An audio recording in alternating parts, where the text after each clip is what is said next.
Hi hello నమస్తే welcome to VS cinema. This is Karthik. So ఈరోజు మీ అందరికీ ఎన్నెన్నో గొప్ప గొప్ప చార్ట్ బస్టర్స్ ఉంటాయి ఇన్ యువర్ ప్లేలిస్ట్. సో అవి ఒక్కసారి 70mm చూస్తే దానికి తగిన డ్యాన్సే ప్రతి ఒక్కరి ఫేవరెట్ అని చెప్పొచ్చు. సో అలాంటి డ్యాన్స్ అనేది ఎక్కడ కొరియోగ్రాఫ్ చేస్తే అంత పర్ఫెక్ట్గా వచ్చేది నాకు తెలిసి ఒక డ్యాన్స్ మాస్టర్స్ దగ్గర నుంచే. సో ఈరోజు మన ముందు విజయ్ పొలకి డ్యాన్స్ మాస్టర్ ఉన్నారు. సో ఆయన స్పెషల్ ఇంట్రడక్షన్ అవసరం లేదు. విత్ మెనీ బ్లాక్ బస్టర్ సినిమాస్లో ఉన్న బ్లాక్ బస్టర్ సాంగ్స్లో ఆయన డ్యాన్స్ మూమెంట్స్ అనేవి ప్రతి ఒక్కళ్ళ ఫేవరెట్, మీ అందరి ఫేవరెట్. సో ఇప్పుడు ఆయన మాటల్లో తెలుసుకుందాం about his journey and about his behind stories about all cinemas and ఫ్యూచర్లో వచ్చే ఒక బిగ్ ఫిలిం గురించి కూడా ఇప్పుడు తెలుసుకుందాం. Hi sir. హాయ్. ఎలా ఉన్నారు? Good brother. సో ఇందాక చెప్పినట్టు ఒక సినిమాకి సాంగ్స్ అనేవి ఎంత చార్ట్ బస్టర్స్, ఆ సాంగ్స్లో అంత పర్ఫెక్ట్ సాంగ్ అవ్వాలంటే 70mmలో చూస్తున్నప్పుడు ఆడియన్స్ అందరూ పక్క డ్యాన్స్ మూమెంట్స్ని ఓన్ చేసుకుంటే తప్ప అవ్వవు. సో అవంతా అంత పర్ఫెక్ట్గా చేస్తున్నారు, ఎలా అని తెలుసుకోవచ్చా? అంత దేవుడి దయ అండి. అంటే చేసిన ప్రతి సాంగ్ కూడా ఏంటంటే కేర్ఫుల్గా చేయాలి. అంటే ఒక సాంగ్ హిట్ అయిందంటే ఇప్పుడు నెక్స్ట్ సాంగ్ కూడా ఇంకా బాగా చేయాలి. అది బాగా చేసిన తర్వాత ఇంకోటి బాగా చేయాలి. అంటే ప్రెజర్ పెరుగుతూ వచ్చిందనమాట. సో ఏంటంటే దాన్ని నాకు నేను ఇంకా మోటివేట్ చేసుకుంటున్నాను. Yeah. And coming to your dance studio, it's completely super ఉంది. అసలు నెవర్ ఎక్స్పెక్టెడ్ ఇది. సో అంటే what's your journey and what's the journey of Vijay Polaki dance master అంటే ఏం చెప్తారు? అంటే నేను ఇలాంటి డాన్స్ క్లాస్కే నాకు ఏ సపోర్ట్ లేకుండా నేను ఒక డాన్స్ క్లాస్కి రావడం, ఆ డాన్స్ క్లాస్లో ఏజాస్ మాస్టర్ అని మా మాస్టర్, ఆయన పరిచయం అవ్వడం, ఆయన దగ్గరే క్లాసెస్ నేర్చుకొని అక్కడే మళ్ళీ పిల్లలకి క్లాసెస్ చెప్తూ అక్కడి నుంచి టీవీ షోస్ చేస్తూ మళ్ళీ తర్వాత కార్డు తీసుకోవడం, డాన్సర్గా కార్డు తీసుకోవడం, తర్వాత మళ్ళీ ఒక మాస్టర్గా స్టార్ట్ అయ్యి ఇలా జర్నీ ఇలా వచ్చింది. ఇప్పుడు అలాంటి ఇన్స్టిట్యూట్కి నేను ఒక నా ఓన్ స్టూడియో ఉండడం నాకు చాలా హ్యాపీ అనిపించింది. అంటే ఇప్పుడు present choreographers are the main asset of the film అని కూడా చెప్తారు. అండ్ ఒక్క డౌట్ సార్, నా సామిరంగంలో దుమ్ము దుకాణం సాంగ్ చేశారు అండ్ డైరెక్టరే పెద్ద డాన్స్ మాస్టర్ విజయ్ బెన్ని గారు. యువర్ ఆల్సో డాన్స్ అంటే హ్యూజ్. అసలు ఇద్దరు కలయిక ఎలా కుదిరింది? అండ్ ఆయన నాకు తెలిసి అన్ని సాంగ్స్ ఆయన చేసుకున్నట్టున్నారు. బట్ దుమ్ము దుకాణం బీదాకా వచ్చింది, దుమ్ము దులిపేసింది ఆ సాంగ్. అండ్ అలాగే అంటే నాకు కూడా ఏంటంటే నాకు విజయ్ బెన్ని గారు అంటే ఫస్ట్ నుంచి నాకు మంచి ఫ్రెండ్, ఒక బ్రదర్ లాగా. సో ఏంటంటే ఫస్ట్ నుంచి మేము ట్రావెల్ చేస్తున్నప్పుడు సో ఆయన ఇలా మూవీ చేస్తున్నానుగా నాకు చాలా హ్యాపీ అనిపించింది. అంటే మా ఫీల్డ్ అంటే మా కొరియోగ్రాఫర్స్లో ఒక అతను డైరెక్టర్ అయ్యాడంటే నాకు చాలా హ్యాపీ అనిపించేది. సూపర్. అంటే ఇంకొక స్టెప్ వెళ్ళారు, చాలా హ్యాపీ అని. సో ఆయన కంగ్రాచులేట్ చెప్పినప్పుడు మా విజయ్ ఇందులో ఒక సాంగ్ నువ్వు చేయాలి అని అంటే నేను చాలా హ్యాపీ అయ్యాను. అంటే అప్పటికే మన పుష్ప ఇవన్నీ జరుగుతున్నాయి, కొంచెం ఆ బిజీలో ఉన్నా నేను పుష్ప ఇవన్నీ జరిగే టైంలో. కానీ ఆయన గుర్తుపెట్టుకొని మరీ మనం ఖచ్చితంగా ఇందులో చేస్తున్నాం. 3 హీరోలు ఉంటారు, 3 హీరోయిన్స్ ఉంటారు. చాలా పెద్ద సాంగ్ మాస్టర్, ఇది కంపల్సరీ మీరే చేయాలి, బాగా చేయాలి మనం అని చెప్తే సో అప్పటికప్పుడు ఇంకా ప్లాన్ చేసి సాంగ్ అయితే చాలా బాగా వచ్చింది, మంచి రెస్పాన్స్ వచ్చింది. అండ్ నాకు సార్ సూపర్ అసలు. అంటే మనం ఏ స్టెప్ చెప్పినా కూడా ఆయన అంటే మన్మధుడు అంటే మనం ఆయన చూస్తూ అలా ఉండిపోవచ్చు నిజంగా.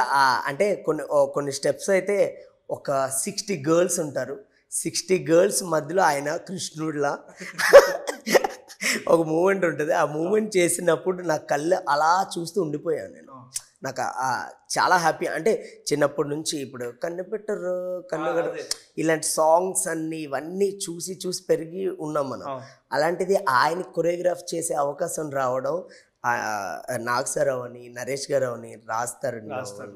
అంటే వీళ్ళతో వర్క్ చేసినప్పుడు చాలా హ్యాపీ అనిపించింది. అదే ఆ రోజంతా బాగా మెమరబుల్ గా అనిపించినట్టు. చాలా మెమరబుల్గా. మీకు ఏమన్నా మెమరబుల్ మూమెంట్స్ ఉన్నాయా?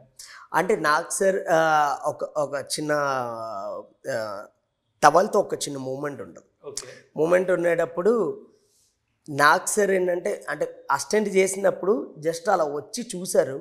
చూసి జస్ట్ ఆయన సౌండ్ పెట్టి అలా చూసుకొని టక్ ఇమ్మీడియట్లీ ఎనర్జీగా అలా చేసేసారు. ఆయన అసలు ఆ ఎనర్జీ లెవెల్ నేను చూసి షాక్ అయ్యా. అసలు ఆయన ఏంటి అంటే ఇప్పుడున్న అంటే ఈ ఉన్న జనరేషన్లో ఆయన ఆ ఎనర్జీ మెయింటైన్ చేయడం అనేది ఇట్స్ నాట్ ఈజీ. అంటే నాగ్ సార్ ఎనర్జీ నేనే చూసి షాక్ అయ్యా. అంటే మనం ఇప్పుడు మన్మధుడిలో అవని అంటే మనం మన్మధుడు అనేలా మనం ఉంటాం కదా. సో అలాంటిది ఆయన ఎనర్జీ చూసి అంటే వచ్చి అలా చూసి మూమెంట్స్ అలా చిన్న నేర్చుకొని టక్కని చేస్తే ఆయన ఎనర్జీ చూస్తే డాన్సర్లు కూడా అంత ఎనర్జీగా చేయాలి, అంత ఎనర్జీగా చేశారు ఆయన. అది సూపర్ అసలు. Okay. And 2 chart buster songs రీసెంట్గా, పలాసా ఒకటి, మన లిగి లిగి లింగిడి ఆ సాంగ్ ఒకటి, 2 huge hit, huge success. Songs పరంగా అయితే 2 బ్లాక్ బస్టర్స్. సో దాని వెనకాల ఉన్న ఏమన్నా అంటే ఇన్ని బ్లాక్ బస్టర్ సాంగ్స్ వెనకాల ఉన్న హార్డ్ వర్క్ ఏంటి విజయ్ పోలాకి గారిది అంటే ఏం చెప్తారు? అంటే హార్డ్ వర్క్ అంటే మెయిన్గా ఏంటంటే నేను ఏదైనా సాంగ్ వచ్చినప్పుడు ఏంటంటే దాని బ్యాక్గ్రౌండ్ కొన్ని వర్క్స్ చేస్తాను. ఇప్పుడు ఎగ్జాంపుల్ లింగిడి లింగిడి చేస్తున్నప్పుడు ఏంటంటే సాంగ్ చాలా న్యాచురల్గా ఉండాలి. సో చూసే వాళ్ళకి చాలా న్యాచురల్గా ఉండాలి. అంటే ఒక రిసెప్షన్లో మనకేంటంటే గిఫ్ట్లు తీసుకొచ్చేవాడు డ్యాన్స్ చేస్తే ఎలా ఉంటుంది, బిర్యానీ తింటూ ఉండేవాడు డ్యాన్స్ చేస్తే ఎలా ఉంటుంది, తాగుతూ ఉండేవాడు వాడు డ్యాన్స్ ఆడితే ఎలా ఉంటుంది, పిల్లోడు ఆడుకొని సడన్గా వచ్చి డ్యాన్స్ చేస్తే, ఒక ముసలోళ్ళు అందరూ ఓల్డ్ లేడీస్ వాళ్ళే గ్రేస్గా మూమెంట్ చేస్తే ఎలా ఉంటుంది అంటే అదంతా అలా ప్లాన్ చేసుకుంటే. ఇంకోటి ఏంటంటే బ్యాక్గ్రౌండ్ వర్క్ అని చెప్పాను కదా, ఇప్పుడు ఏంటంటే ఈ సాంగ్కి పర్టికులర్గా ఈ సాంగ్కి ఈ స్టైల్ ఉంటే బాగుంటుంది అని నేను ఒకటి ఫిక్స్ అవుతా. సో ఆ ఫిక్స్ అయినప్పుడు నాకేంటంటే నేను చాలా ఊర్లో నార్మల్గా ఏంటంటే డప్పులు కొట్టినప్పుడు కొంతమంది తెలియకుండా బాడీ ఊగుతుంది. సో ఏంటంటే తెలియకుండా బాడీ ఊగుతుంటుంది. నేను నార్మల్గా ఊర్లో ఉండేటప్పుడు నేను చాలా లైవ్లో కొన్ని చాలా చూసా. నాకు అలా నా చిన్నప్పుడు చూసిన అవన్నీ నేను కొన్ని వెళ్ళి లైవ్లో చూసి అలాంటి పిక్ చేసుకున్నా. అంటే ఆ స్టైల్ని ఆ స్టైల్ ఉంటే బాగుంటుంది, అందరూ న్యాచురల్గా ఉండాలి. మెయిన్గా అలా తీసుకొచ్చిందే ఈ సాంగ్. అండ్ చాలా మంది పెద్ద పెద్ద స్టార్స్తో వర్క్ చేశారు. అంటే ఈ సీక్రెట్ ఆఫ్ మీ సీక్రెట్ అంటే ఏం చెప్తారు? What's your secret in dance completely అని తెలుసుకోవాలనుంది. వై? బికాస్ ప్రతి ఒక్కటి చాలా న్యాచురల్గా ఉంటుంది. ఇందాక న్యాచురలిటీ అనే వర్డ్ వచ్చింది కాబట్టి ఎవ్రీథింగ్ ఈజ్ కంప్లీట్లీ న్యాచురల్. ఎక్కడా కూడా డాన్స్లో కూడా కొంచెం ఆర్టిఫిషియల్నెస్ కనిపించవచ్చు, అంటే ఫేసెస్లో కానీ లేకపోతే వేసే మూమెంట్స్లో కానీ. అండ్ అది పర్ఫెక్ట్గా కొరియోగ్రఫీ చేస్తేనే ఆర్టిస్ట్ దగ్గర నుంచి కూడా ఆ వైబ్ అనేది వస్తుంది. So what's your opinion on that? What's your secret of dance? అంటే నేను మెయిన్గా ఏంటంటే డైరెక్టర్ ఒక క్యారెక్టర్స్ని చెప్తారు, నేను ఆ క్యారెక్టర్ పట్టుకుంటాను. అంటే ఆ క్యారెక్టర్స్ను అది ఎలా చేస్తే బాగుంటుంది, ఈ క్యారెక్టర్ కూర్చుంటే ఎలా ఉంటే బాగుంటుంది, ఈయన డాన్స్ ఆడితే ఎలా ఉంటుంది, అంటే ఈయన బిహేవ్ చేసే విధానం సినిమా బట్టి నేను ఆ క్యారెక్టర్స్ని బట్టి నేను కంపోజ్ చేయడం జరుగుతుంది. అదే అలా ముందుకెళ్తుంది. అండ్ హానెస్ట్గా ఇప్పుడు నెక్స్ట్ వచ్చే పుష్ప దీని గురించే మాట్లాడాలేమో, ఎందుకంటే యూజ్లీ రీసౌండ్ మొత్తం ఆల్ ఓవర్ ఇండియానే కాదు అవుట్ ఆఫ్ ఇండియా కూడా దాని క్రేజ్ అనేది అంత ముందుకెళ్తుందని చెప్పాలి. వై? బికాస్ అల్లు అర్జున్ గారు swag and everything. So Allu Arjun గారు ఒక డాన్సర్. టాలీవుడ్లో బెస్ట్ డాన్సర్స్ అంటే గుర్తొచ్చేది ముగ్గురే ప్రజెంట్ జనరేషన్లో, జూనియర్ ఎన్టీఆర్ గారు, రామ్ చరణ్ గారు, అల్లు అర్జున్ గారు. And your choreographing to biggest dancer అంటే వాట్స్ యువర్ ఫీలింగ్ యాక్చువల్లీ? అంటే నాకైతే నేను ఫస్ట్ ఈ అవకాశం వచ్చినప్పుడు నాకు చాలా హ్యాపీగా ఫీల్ అయ్యా. అంటే ఒక గ్రేట్ డాన్సరు అంటే బన్నీ గారు లాంటి ఒక స్టార్ అలాంటి సూపర్ స్టార్తో నేను వర్క్ చేయడం అనేది నాకు చాలా హ్యాపీ అనిపించింది. అంటే నార్మల్గా ఏంటంటే ఆయన డెడికేషన్ లెవెల్ మామూలుగా ఉండదు, వేరే లెవెల్లో ఉంటాయి. అంటే ఆయన ఏదైనా అంటే ఒక ఒక ఎగ్జాంపుల్ ఏంటంటే ఒక సీన్ చేసినావని, ఒక డాన్స్ మూమెంట్ చేసినావని, అంటే ఇలాంటివి ఏం చేసినా దానికి ప్రాణం పెట్టేస్తారు ఆయన. సో అంత సూపర్ టాలెంటెడ్ పర్సన్తో నేను వర్క్ చేసినందుకు నాకు చాలా హ్యాపీ అనిపించింది. అంటే నా లైఫ్ లాంగ్ మెమొరబుల్, అంటే మెమొరబుల్ మూమెంట్ అసలు. అంటే ఊ అంటవా చేసే టైంలో అంటే చాలరా ఈ లైఫ్కి, అంటే బన్నీ గారితో వర్క్ చేశాను చాలు అని అనుకునే టైంలో స్పెషల్ సాంగ్ అది, స్పెషల్ సాంగ్. ఆ టైంలో అలాంటిది మళ్ళీ దేవుడి దయ వల్ల మళ్ళీ ఇప్పుడు పుష్ప 2 కూడా మళ్ళీ నన్ను పిలిచి నాకు ఆ అవకాశం ఇవ్వడం, నేను సుక్కు సార్కి బన్నీ సార్కి ఎప్పుడు రుణపడి ఉండిపోతాను. మీకు ఆ సీక్వెల్ ఏదో కలిసి వస్తున్నట్టుంది. పుష్ప 1లో ఒకటి, పుష్ప 2లో రెండు. అదే పుష్ప 2 వస్తే 3 చేస్తారేమో. సో పుష్ప 2 గురించి మాట్లాడితే 2 బ్లాక్ బస్టర్ సాంగ్స్ అయితే కొరియోగ్రాఫ్ చేయడం జరిగింది. పుష్ప సాంగ్ ఒకటి, అది కూడా హ్యూజ్ బ్లాక్ బస్టర్ అయింది. అండ్ జాతర సాంగ్ గురించి చాలా మంది ఈగర్ గా వెయిట్ చేస్తున్నారు, ఇంకా బయటికి రాలా. అండ్ దాని గురించి ఆల్మోస్ట్ ఒక 1 year వరకు షూట్ చేశారు ఆ ఎపిసోడ్ మొత్తం అని చెప్పేసి. సుకుమార్ గారి డెడికేషన్ హార్డ్ వర్క్ ఇప్పటి వరకు చాలా మంది అంటే దాని గురించి వెయిట్ చేస్తున్నారు. అంత 1 year ఎందుకు పట్టింది?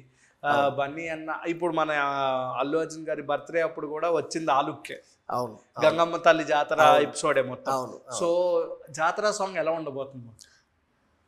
మెంటల్ మాస్ ఉంటుంది, అసలు మామూలుగా ఉండదు. మెంటల్ మాస్ ఉంటుంది. అంటే మనం చూసినప్పుడు తెలియకుండా ఒక ట్రాన్స్లోకి వెళ్ళిపోతాం. అంటే స్టార్టింగ్ నుంచి ఇప్పుడు ఆ 20 minutes సీక్వెన్స్ ఏముందో, మన ఆ స్టార్టింగ్ నుంచి మన ఐబాల్స్ కూడా ఇటు అటు వెళ్ళవు, అలా ఉండిపోతాయి. అంటే మనకు తెలియకుండా మనకు బూజ్ బంప్స్ వస్తాయి, మనం తెలియకుండా మనం ఇలా ఉండేవాళ్ళం ఇలా వెళ్ళిపోతాం.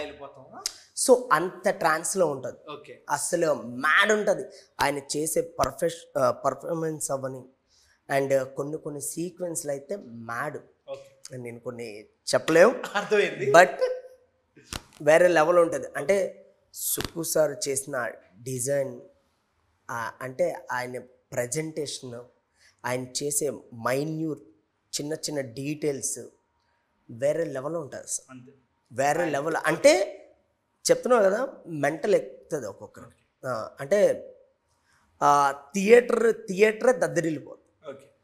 ఇప్పుడు ఇంత బ్లాక్ బస్టర్ డాన్స్ మాస్టర్కి who is the inspirational hero అంటే ఎవరైనా చెప్తారు? మీ ఇన్స్పిరేషనల్ హీరో ఎవరు? చిరంజీవి గారు. ఆ డాన్స్ వైజ్ గానా లేకపోతే యాక్టింగ్ వైజ్ గానా? నాకు యాక్టింగ్ సంబంధం లేదు.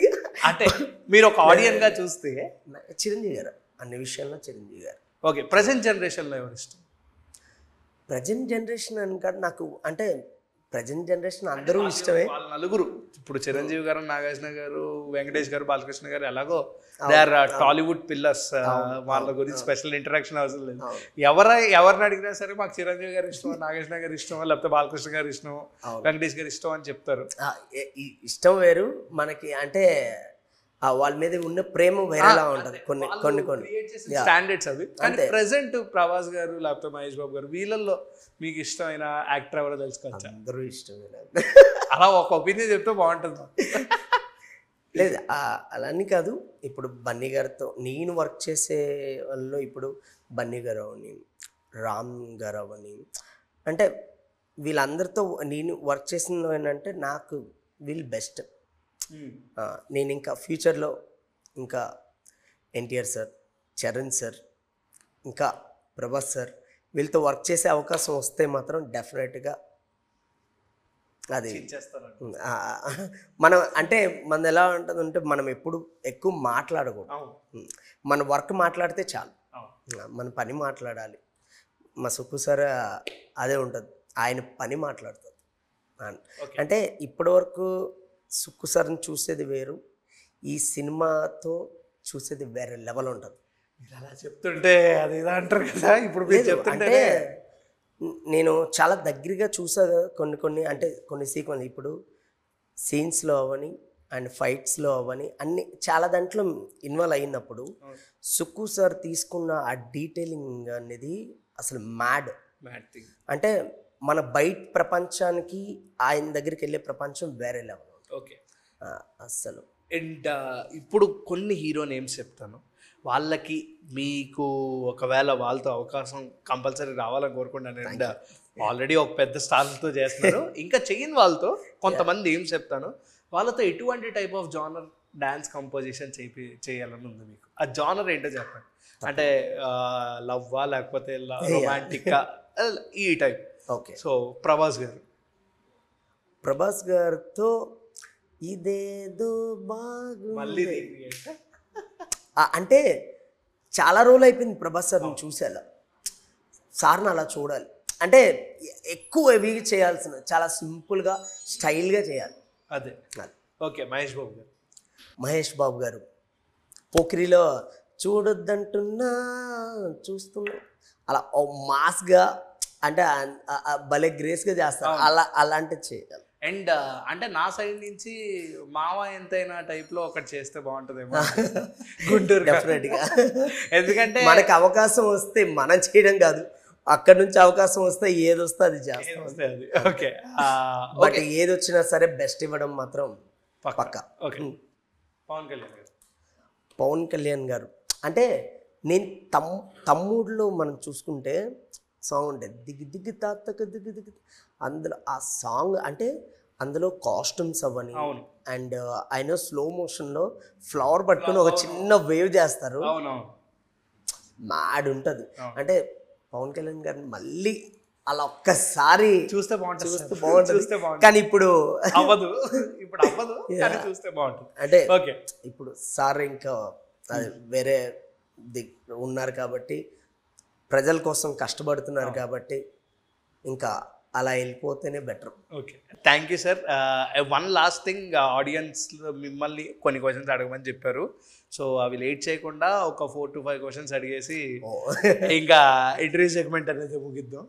సో కొన్ని క్వశ్చన్స్ అడిగారు అబౌట్ యువర్ మొత్తం ఫిల్మోగ్రఫీ గురించి, మొత్తం అన్నిటి గురించి చాలానే అడిగారు, కానీ అందులో కొన్ని ఫిక్స్ చేస్తాను. ఓకే. వింటేజ్ అల్లు అర్జున్ గారి డ్యాన్స్ చూడగలమా ఈ సినిమాలో? పుష్పలో మీరు కంపోజ్ చేసిన 2 సాంగ్స్లో వింటేజ్ అల్లు అర్జున్ గారి డ్యాన్స్ ఏమైనా చూడొచ్చా? అంటే పుష్ప గారి స్టైల్లో ఉంటుంది కానీ అంటే అప్పట్లో చేసేలాగా అలా కాదు. ఓకే. పుష్ప క్యారెక్టర్ పుష్పరాజ్ ఎలా చేస్తే బాగుంటుందో దాన్ని నెక్స్ట్ లెవెల్ ఊహించుకోవచ్చు, అందులో డౌట్ లేదు. ఓకే. సో చరణ్ గారి గురించి అండ్ తారక్ గారి గురించి సపరేట్గా ఒక ఒపీనియన్ కావాలంట. నేను అందుకే ఇందాక అడగలేదు చరణ్ గారి గురించి తారక్ గారి గురించి అడుగుదాం అనుకున్నా. చరణ్ సార్ అయితే super great dancer, grace dancer. So అలాంటి గ్రేస్ డాన్సర్తో ఒక సాంగ్ వస్తే మాత్రం అది ఆ గ్రేస్ లెవెల్స్ వేరే లెవెల్లో ఉంటాయి. ఏ సాంగ్ చేద్దాం అనుకుంటున్నాను సార్? అంటే అదే అంటున్నాం, మనకు అవకాశం వస్తే ఖచ్చితంగా దాన్ని నిరూపించుకుంటాం. ఆయన సూపర్ స్పీడ్ డాన్సర్ అసలు. అంటే ఆయన స్పీడ్ని అందుకోవాలంటే నేను ఒక 2-3 డేస్ ఇంకా నిద్రపోనేమో. అంటే ఇంకా దాని గురించి ఆలోచిస్తూ ఉండాలి. సో అలాంటి ఒక సూపర్ డాన్సర్తో అంటే ఎన్టీఆర్ సార్ అంటేనే సింగిల్ టేక్ ఆర్టిస్ట్. సో ఆయన కోసం కంపోజ్ చేయాలంటే ఇంకా నాకు నిద్ర ఉండదు. ఓకే. సో అంటే కంపేరింగ్ స్టార్ హీరోస్లో చరణ్ గారు, బన్నీ గారు, తారక్ గారు, వీళ్ళ ముగ్గురు డాన్సర్స్. వీళ్ళ ముగ్గురిని పక్కన పెడితే ఇంకో ముగ్గురు, మహేష్ బాబు గారు, ప్రభాస్ గారు, పవన్ కళ్యాణ్ గారు. వీళ్ళ ముగ్గురితో డాన్స్ చేయించే ఛాన్స్ వస్తే ఫాస్ట్ నెంబర్స్ చేపిస్తారా లేకపోతే స్లో పేస్డ్ ఉంటుందా? లేదా అక్కడ సాంగ్ బట్టి నేను చేపిస్తాను. అక్కడ ఏ సాంగ్ వస్తే ఆ సాంగ్ బట్టి చేపిస్తాను. ఓకే. సో సినిమా అనేది ప్రాంక్ అంటున్నారు, సో మీ ఒపీనియన్ ఏంటి దాని మీద? సినిమా అనేది పుష్ప సినిమా అనేది ప్రాంక్ అంటున్నారు, నిజమో కాదో చెప్పండి బ్రో. అంటే ఇంకా షూట్ జరుగుతుంది కదా, ఇది రిలీజ్ తొందరలో ఉంది. రిలీజ్ అయితే ఖచ్చితంగా అవుతుంది కదా, అనుకున్న టైంకి ఖచ్చితంగా రిలీజ్ అవుతుంది. ఓకే. ఓకే. సో జాతర సాంగ్లో ఒక్క లైన్ ఏమన్నా మాకు చెప్పేసి ఆహా అని వీళ్ళు అడుగుతారు, నేను అడగట్లా, వీళ్ళే అడుగుతారు. Okay okay okay. Song release అయిన తర్వాత ఫుల్ సాంగే పిలిపించి మరీ పాడిపించేద్దాం. సాంగ్ చూడండి, అలా అడగండి. ఓకే, మూవీలో జాతర తప్ప ఇంకేమన్నా ఉందా? చాలా ఉన్నాయి, చాలా ఉన్నాయి. చాలా తెలిసిన ఎలిమెంట్స్ నాకు తెలిసినవి చాలా ఉన్నాయి, నాకు తెలియనివి ఇంకా ఉంటాయి. Okay master. So thank you for your valuable time. మీరు పుష్పతో పాటు ఇంకా పెద్ద పెద్ద సినిమాలు అండ్ ఇంకా ఇద్దరు డాన్సర్స్, మిగిలిపోయిన డాన్సర్స్తో కూడా మీరు ఇంకొన్ని మీరు కొరియోగ్రాఫ్ చేయాలని మనస్ఫూర్తిగా కోరుకుంటున్నా. And all the best master. Thank you so much. Thank you.